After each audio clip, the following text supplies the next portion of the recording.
I like to start my presentations with a question. And the question is, why? Why are you here listening to me instead of enjoying a coffee out there or some good food? Um, Today we're going to do two things. One is we will tell a story of a collaboration with a customer, how it went and what the results were. And collaboration is about performance and scale. So if you're interested in performance and scale, and if you're interested in how SUSE works together with customers to improve those, you're in the right place. Otherwise, maybe a coffee is more appropriate. The other thing that we will do later is to tell you a little bit what we have in store for the future from the perspective of the performance and scale team we are part of. Those are two things. Let's start with a story. How did it feel? Well, it felt more or less like this. Imagine the car is Ranger and our customer is the pilot in there and the race is ongoing. This is a real thing. We're touching a production system and actually many of us are collaborating from us and from the customer. So it's a big collaboration effort, short in time. There's a race to win over there. This is a what. How about the who? My name is Silvio, and I'm here representing the engineering part of the SUSE organization. So I help coordinating a group of engineers and not engineering people about performance and scale. We have engineering development proper, such as myself. We have QA people, and we also have support. And I'm very glad to have here Rafa today. Yeah, so I'm Rafael. I work with Rancher support. I'm a escalation engineer there, and I'm the liaison for his team with engineering. So we work closely together. And, right. I think it's fair to say if you have a performance or scale problem and it gets escalated, it's probably on his desk or my desk. Yeah, it'll end up there. I mean, it's not only escalation and it's not scalability only that I get. Like any cases you open, you end up with me. Some of you know me, some of you I know. So every time you see Rafael on the case, yeah, that's me we're talking with. I guess there's something missing on this slide, right? Yeah, we're missing a piece here, unfortunately. So our customer, he couldn't be here. There was a number of things, and then we can't also tell the name of the customer, unfortunately. But there's things we can tell, right? Yeah, of course, we can inform you about how the customer works. So it's a multinational company that's based here in Europe, and they do manufacturing. They actually manufacture things for factories. So they manufacture tools, and they deliver that to their customers. And those factories, they need to be managed somehow. And for that, nowadays, people use Kubernetes. Kubernetes.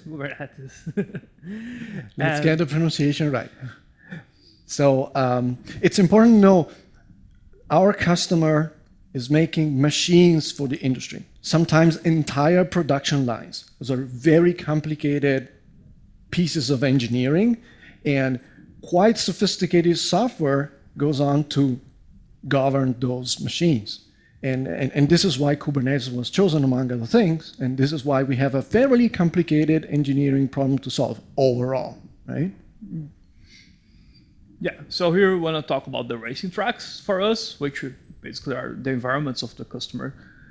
And the first one that we have, it's when they have these machines, they will have to deploy something to it, deploy some applications, of course, and then we do that with Kubernetes. But they just don't have one machine, they have multiple machines running, and they need to, so 4, 5, 6, I don't know, a high number of it, and for that they use Rancher, because Rancher makes their life easier.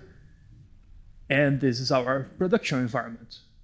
Right, however, so it's production because they're really producing stuff. Yeah. In a very literal sense, okay? But here is interesting, and I think most of you might also feel the way production sometimes gets not as busy. Like things that are deployed there, they're running, and then there's a new version sometime we will deploy it, but it's not as busy right now as another environment that you have where you have another customer, and that customer is usually internal, and that's the developers. That's their customer. Why are you looking at me that way? I'm a developer as well. What did I do?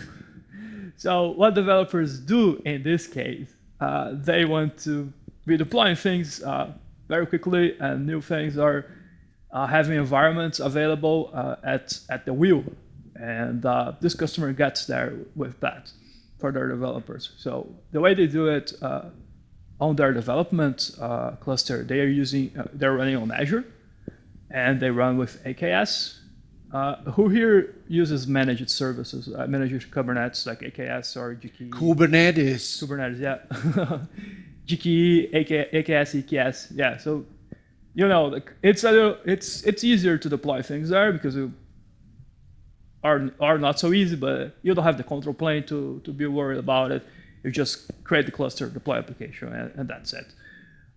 So that's how they do it. And one of the main reason they do it is because they onboard and offboard clusters. They just create new clusters when they need, and they just delete, remove it if needed. So they will be doing this sometimes several times a day, sometimes but usually in the week they will be creating and destroying several clusters.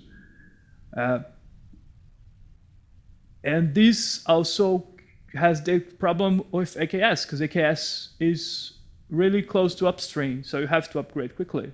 It's not like with RKE, RKE1, RKE2, you are a little bit more, it's a bit more forgiving. You don't have to upgrade tomorrow to 128. But here, sometimes we are ending support, you have to go. And then to do that, to upgrade, to have this fast upgrade cycle, they do it using some tools that we know. So. Right. So I think it's fair to say this environment is called development, but it's not any less important, any less critical than the production one, because there's something like 30 development teams that depend on this infrastructure, and therefore those teams need to recycle clusters and applications very quickly, and that has to happen. The moment it doesn't happen, we have a problem. So it's development in the name, but it's very serious, as serious as production, actually, right? Yeah. How do they manage all this complexity? Yeah, you all know that this is impossible to do manually. Creating and deleting cluster every day, it gets to a point where you're going to make a mistake or you're going to be so bored and things. So they have an automation for that. They're using Azure DevOps for their pipelines, then Terraform, which most of us use for infrastructure as a code, and Rancher to manage all of this. And then they go to Flit and use Flit as a GitOps approach. So they have all their code being deployed to these new clusters. And that might be either applications that they need, like monitoring and logging from Rancher, or the applications from their developers, which are constantly changing in this environment. Right. So this is the environment where we got the most challenges. Actually, all of the challenges that we will present in the day.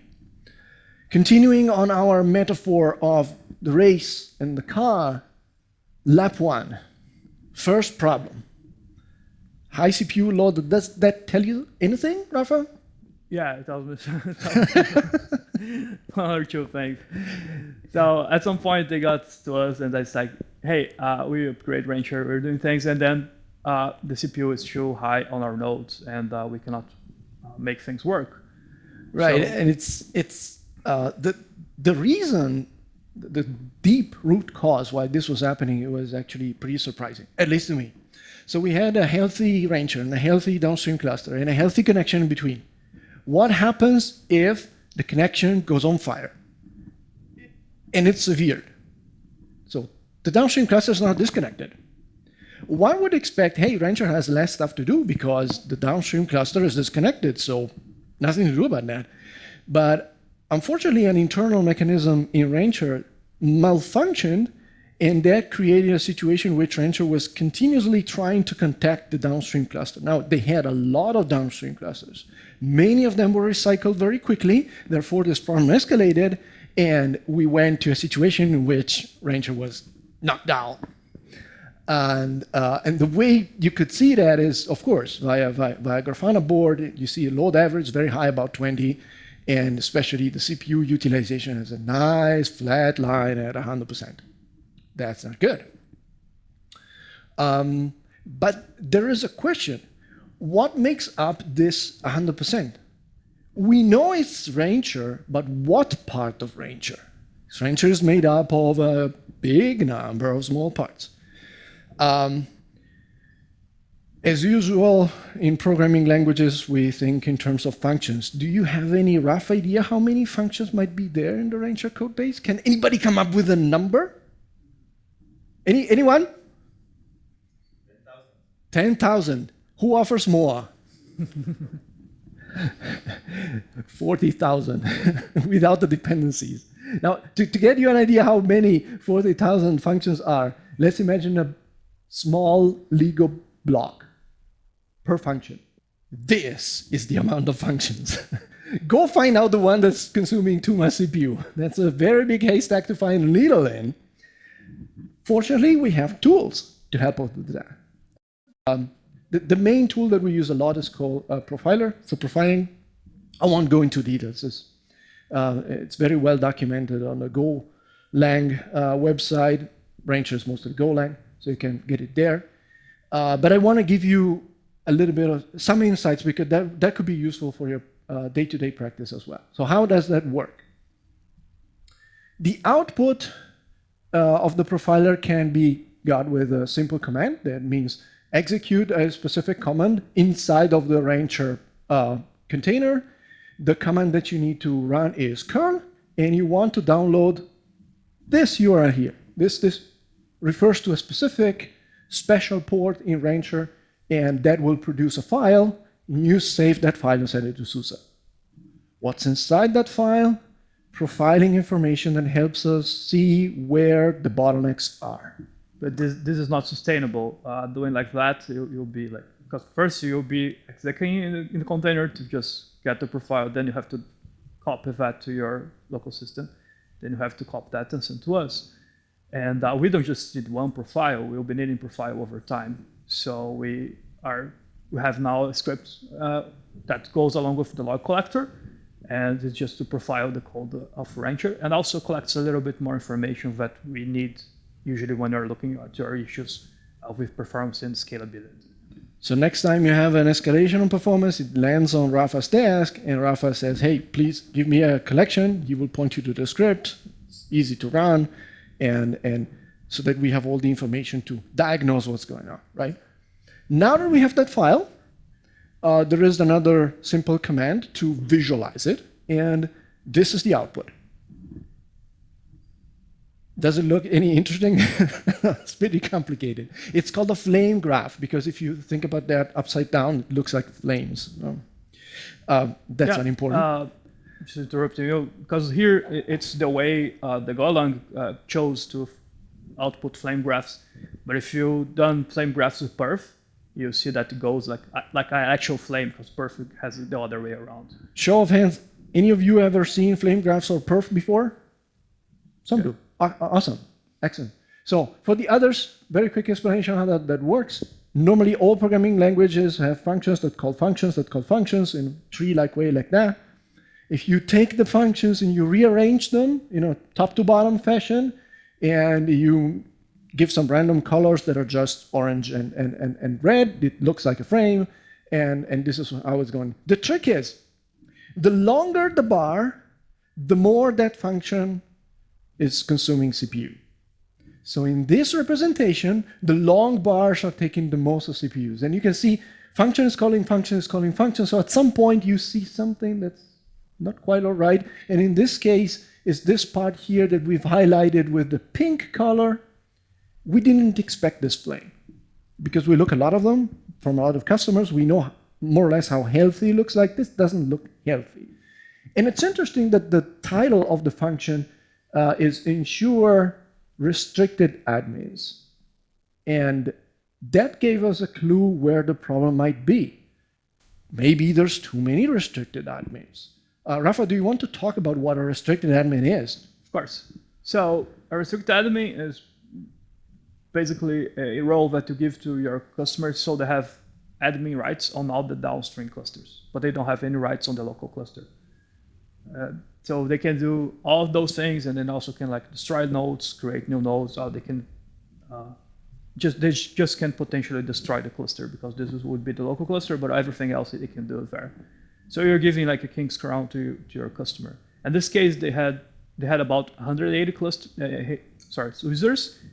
So most of these users were restrict admins, and the way restrict admin goes, it generates lots of RBAC objects on Kubernetes, and then Kubernetes. And then you have this running for every user for 30, 50 clusters. So you see the number starts to pile up. So here we started doing work with the customer to reduce the use of the restrict admin and start to do a more granular permissions for their case. And then they just give like the proper access that those people needed on their clusters. And also we started using groups because that's the recommended way. You give a role to a group and then assign users to that group. That way you generate much less RBAC. And I can see someone who did this just the other day. You know that, right? I remember you. Okay, so this is important for two reasons. Number one, security. You don't want to give full privilege to everybody. You want to give the right amount of privilege. Number two, this actually relieved the load of Rancher because there's many restricted admins. There's less restricted admins than before, and so Rancher has less to do. An important note here, restricted admins are being deprecated. It will be 2.10 or later, but we are removing that role because it causes too many problems. Yeah. So avoid using it. If at all possible. And that brings to the actual engineering part of the problem. So it's not like we can say, hey, yeah, restricted admin is a supported feature, but don't use it. That's not how it works. So we also went to the code and took a look at what it did, and we found out there was quite a little bit of pruning to be done. Rancher was doing a ton of needless computation that could just be cut away and therefore saving on CPU load. The next problem is how do we deliver a patch to our customer? Not that we have a patch. So yeah, most of this work was on the 2.7 line, and right now we have a more rapid cycle of deploying Rancher, sending a new version of Rancher to you. However, sometimes it's not fast enough. So what we do is create a hotfix image. Right. So in the past, usually, in many cases, the only option that we really had was to say, hey, you have to wait the next Rancher version. And that could take months. And sometimes that's not appropriate for the case, depending on urgency, depending on importance, priority, right? And in this case in particular, we opted for a different approach, which we are now trying to utilize in more cases, which is called the hotfix. So hotfix is a special build of Rancher. It contains exactly the version that you're running, plus the minimal patch for exactly the problem that you have. You're not supported to use it anywhere, but under supervision from support, when you have a case, exactly in that case, you can apply the hotfix image, and that will hopefully either fix or help us debugging further the problem at hand. And so this can lead to a much quicker lead time to the fix. Yeah, and it's not a Rancher upgrade. Like we are not going through Helm or anything. You just change the image on the Rancher deployment. You can do that even through the UI. And if you do have like 2.8.4 right now, which you should be running, it should be upgraded to 2.8.4. Then it will be 2.8.4 debug, and then that's the version you run. And it's really easy to roll back if anything, and you just go back to the original version. Good. So this was the result. CPU quieted down. I think this concludes the first lap.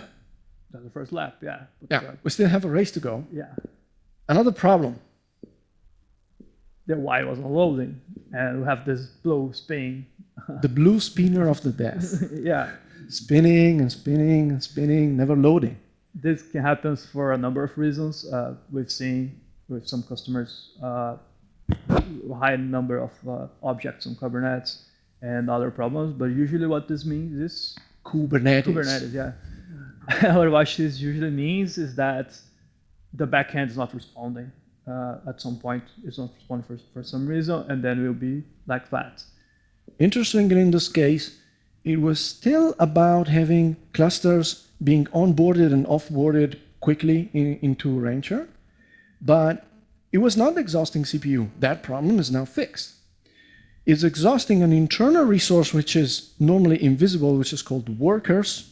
There's a fixed amount of them, and each disconnected connection consumed one, and if they're all exhausted, there's no more workers, nobody does the work, and therefore the UI is stuck. It's also interesting how we got to a solution. And the reason why it's interesting is we got a hand from the community. Somebody else in the community had this problem, attempted a solution, opened a PR on GitHub. And that was very relieving for me personally. It was very cool. And we tried the solution. It did work for their particular use case, but it was not general enough for all customers. And therefore, we had to change it, especially in case there's very many severe connections and some other, depending on the distro. And so the first attempt is stop checking if the cluster is back. Did not work 100%. And the second attempt was still do the check, do it less frequently, and especially release the workers quickly. And when that was implemented, we got back a functioning UI, which concludes the lap. Is the race over? No, of course. It's a race. It's a race. Lap 3. Oh, wait. I think I've seen this before. Yeah, I was seeing that before. So yeah, this happened over time, and then the customer was upgrading meanwhile. So starting 2.7 something, and we ended at the beginning of the 2.8 branch. And after one of these updates, we were working together, and then we saw the 100% CPU again. But usually you see when you have a free deployment of Rancher, which should be the way, that one of the Rancher pods runs with a little bit more CPU and memory than the other ones. And it's usually the leader pod that does that. But here the delta is too big. And I was like, no, this can't be Rancher that is stopping the node. So we just look at a simple tool, and we found out it was Fleet. It was not Rancher, it was Fleet. How to find out? Yeah, it's just a simple kubectl top, and then we saw that we had a noise neighbor in the node.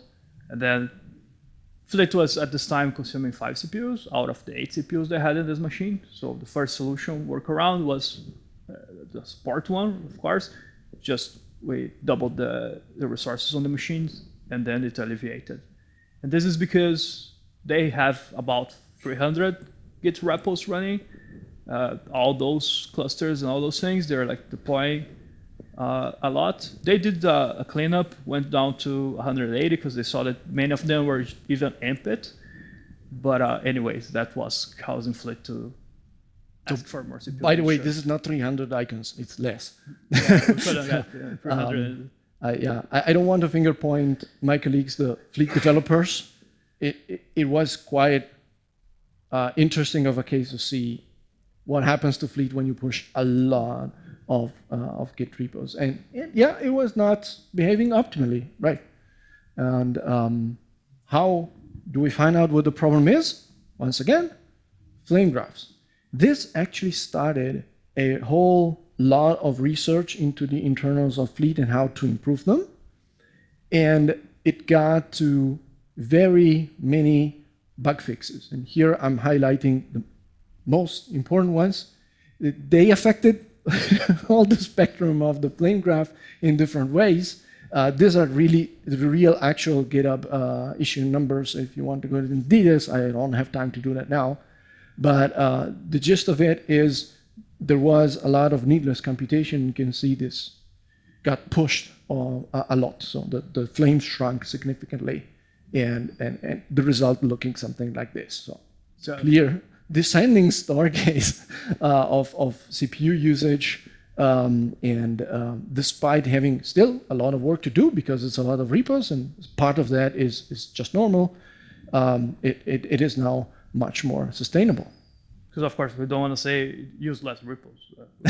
That would not be so You want nice. to use as many as you want, as you need. So here's a fleet when it was running with the bug, and then after it was fixed, and then there's a restart of fleet there. It went down again more than this. It's just that this research covered more than the actual initial report from our customer to let you know it's gotten better. Maybe there's something else that we still have to do. I have been told. So, but we know how to do it. And then, yeah, of course, it's still a race. After we worked out all these issues, then we started to see problems with memory. Maybe they were there before, maybe they were not. But the customer realized that the memory was increasing 1 gigabyte per day. And if you restarted Rancher, then the memory would go down. But then it goes like 1 gigabyte per day. By the end of the week was 7. By the end of 2 weeks were like 14. At some point, you don't have memory in the node anymore. So they had to restart Rancher or anything. And I think that's really the hallmark of the memory leak. When you see a line going up and up and up, and you restart, and now it's down, but more or less with the same speed, it goes up again. Yeah, it had this increase over a day. And by this time I was looking at lots of flame graphs already, and I started to suspect of the Rancher cache. So we started there. But then when I got to engineering with this, we needed more data. We needed data over time. Right, because I think it's important to say, okay, I look at the flame graph. By the way, this flame graph is different from all the others. Graphically, it's similar, but here we have the bars that are proportional to the amount of memory that a given function is allocating, not the amount of CPU. The concept is still the same. And sometimes we look at the frame graph and we say, okay, this is strange. But in other times, like in memory leak, you can't see the growth from a single flame graph. So we needed a little bit more data to be sure about what was going on. And again, it's our profile collector script. So this gives us the ability to ask you, run this for, 3, 4 days, 7 days maybe, with this interval, and collect this and that for us, which makes our life, which allows it to work actually. Right, and the point is we get several profiles at several points in time, and we can grab 2 of them and make a delta. So what is the difference between this profile and the other profile? And we get yet another frame graph. You can see it's a little bit different because every one of the bars here is proportional to the growth between the first snapshot and the last snapshot. So we can have a very clear picture about what functions are over-consuming in that time and how much they're growing, okay? So here we were, at this point, really, really sure that we were consuming too much memory when caching objects, in particular downstream objects. And it's interesting because this problematic behavior could only be triggered if you recycled clusters a lot, and this customer does that, and you have the RKE2 feature enabled. And support for RKE2 is enabled by default, right? But it's peculiar that this customer didn't run any RKE2 at all. Still, that code path was exercised, and therefore Rancher got bigger. How to solve that? Yeah, this is also a simple configuration thing that you can do. If you are not running RKE2, you just go there and disable RKE2. But that's not something that we want to tell you. We want you to be running RKE2. So there comes another patch. And with RKE2, everything is normal. And yeah, this is This is immediately after disabling RK2. The consumption went like 20% down. I stopped doing that lick. unfortunately this screenshot doesn't show you the trend, so the growth over time over a week, but this doesn't happen anymore after the patch.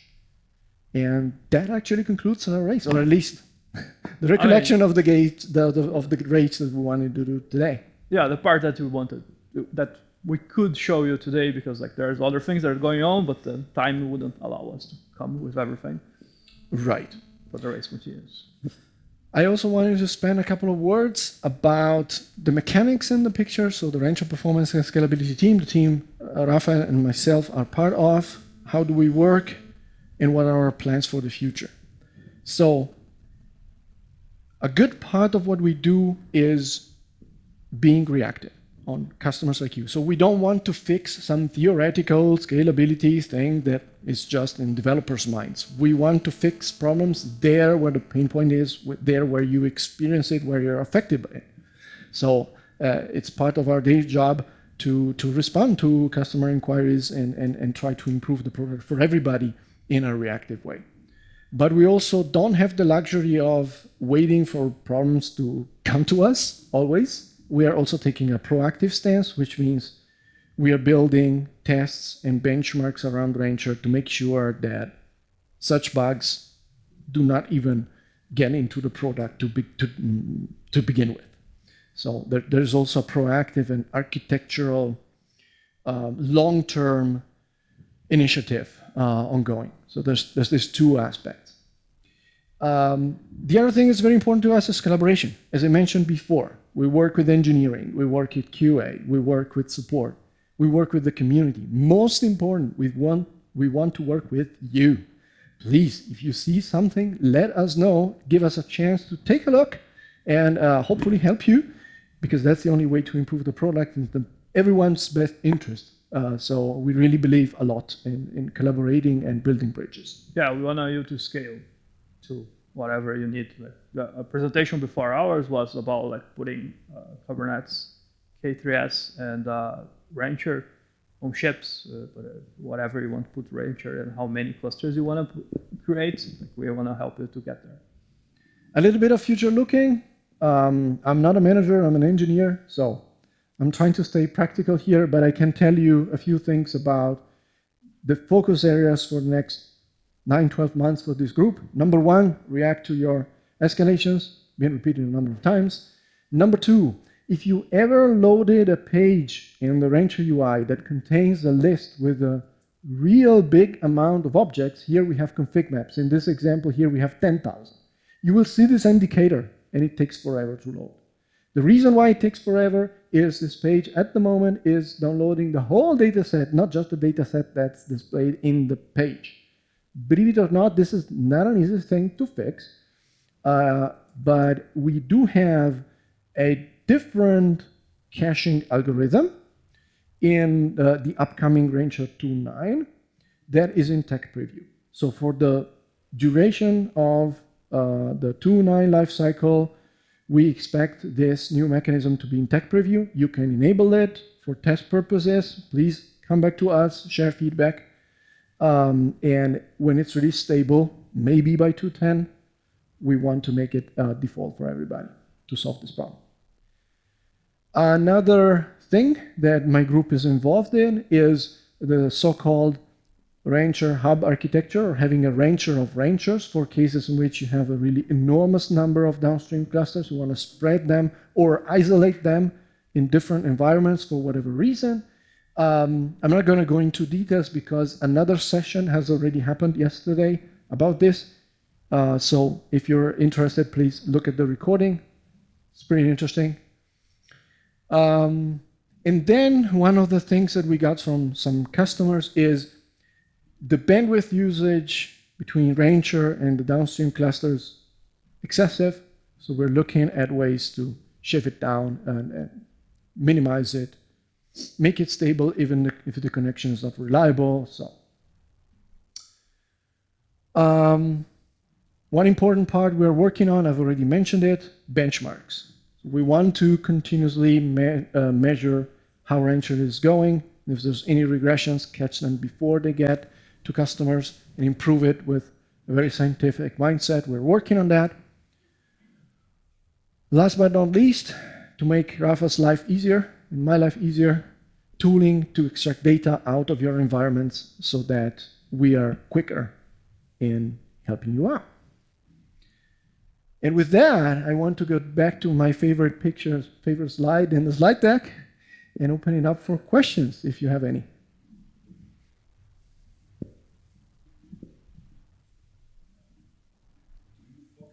Excuse me, I have to bring you the microphone, otherwise it won't get recorded.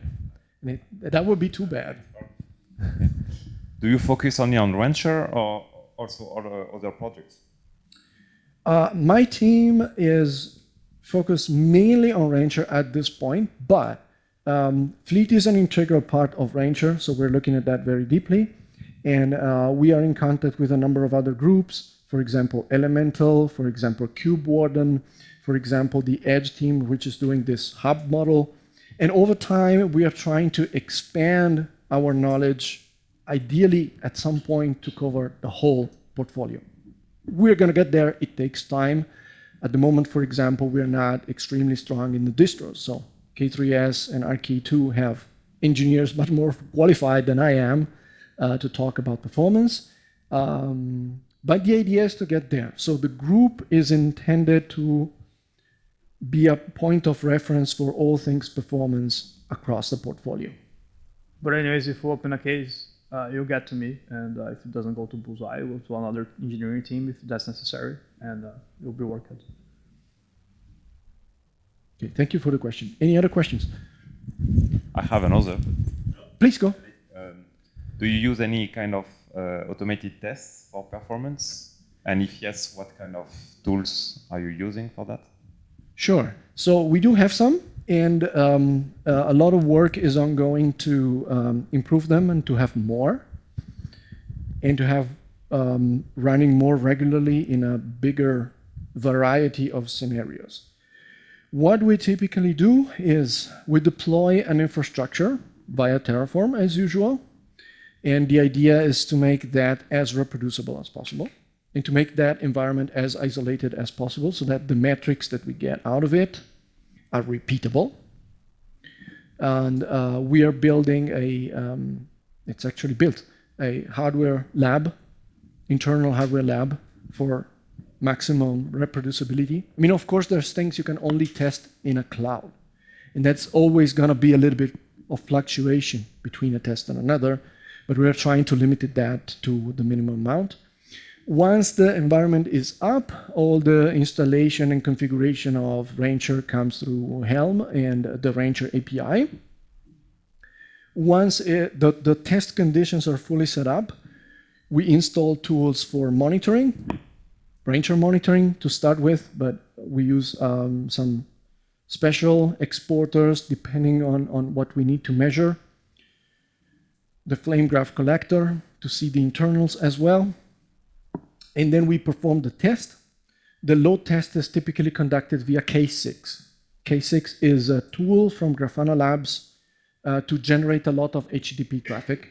It's super extensible. You can code it in JavaScript, so you can do very complicated test scenarios with lots of steps and curves of load. And the interesting thing is that while K6 generates load, it produces metrics of its own that you can send to Prometheus. So in one data store, Prometheus, we actually use Mimir for long-term storage. You have, this is the load that was the input to Rancher, and this is the load that Rancher actually produced. So you see, okay, here I had a peak of HTTP request, and Rancher is reacting badly. So you can make a cause and effect analysis, okay? So these are the building blocks. We are putting together bigger and bigger test suites and having them automated. It's a big work in progress, but ideally that's the goal, and that's what we are working towards. I think there was another question. Yeah.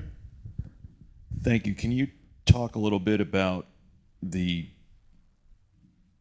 bandwidth utilization between rancher and downstream clusters, and what are the factors that drive that up or reduce that? Absolutely. So there is, okay, first of all, I want to be clear. We are not talking about bandwidth used to download container images. That's actually frequently number one pain point, but that there is infrastructure, there's tons of good registry software that can help you with that. So that's not the focus in Rancher. We assume that images arrive somehow, okay? The rest of the bandwidth is fundamentally command and control operations from the Rancher cluster to the downstream cluster. So either the downstream cluster is sending data upstream, like I'm alive, I'm alive, I'm alive, or the management cluster is sending now commands, like things are not how they're supposed to be, let's change those options, okay? The whole mechanism is driven through one tunnel connection, okay? So when the downstream cluster comes up and the Rancher agent that is running inside comes up, it will open one connection to the upstream cluster that's open 24/7. It's actually bidirectional once it's open. And there is controllers, so components inside of Rancher that will take information or will be notified when something in the downstream cluster changes. That's the big challenge that we have.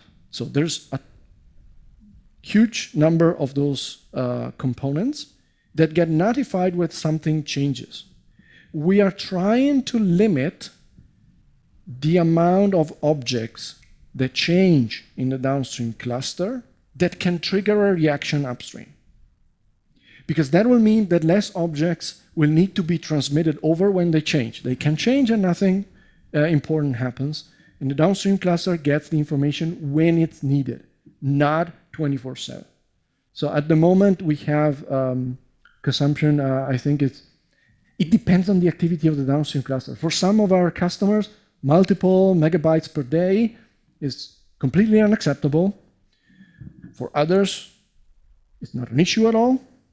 And it also depends a lot on what kind of activity. For example, at the moment, every time a secret changes downstream, it'll be reflected upstream. If you're doing a ton of activity to secrets for whatever reason, that's going to have an impact on this bandwidth usage. So we're deep in the research phase. I think we've already found the first 2, 3 top offenders, at least in the customers we had contact with.